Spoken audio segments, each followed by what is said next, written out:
न्यूजमध्ये आपले स्वागत। हिंगोली टपाल कार्यालय आरडीएक्स बॉम्बने उडवण्याची ईमेलद्वारे धमकी, हिंगोलीत खळबळ, पथकाने केली तपासणी।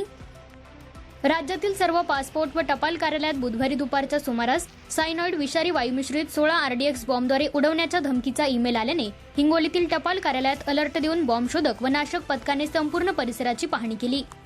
याबाबत मिळालेली माहिती अशी की राज्यातील टपाल कार्यालयांना 25 मार्च बुधवारी रोजी एक ईमेल प्राप्त झाला।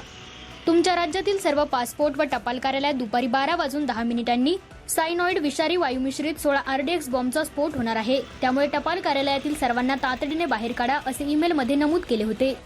हा ईमेल आल्याने बऱ्याच टपाल कार्यालयात एकच खळबळ उडाली होती। याबाबतची माहिती पोलीस यंत्रणेला देण्यात आली।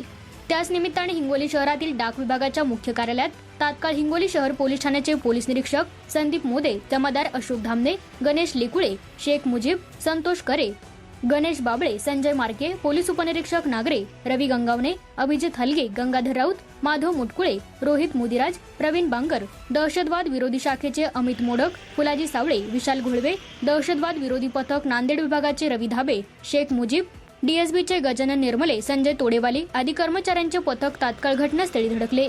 या ठिकाणी डाक विभागाच्या इमारतीसह संपूर्ण परिसराची बॉम्ब शोधक व नाशक पथक आणि श्वान पथकाद्वारे तपासणी करण्यात आली।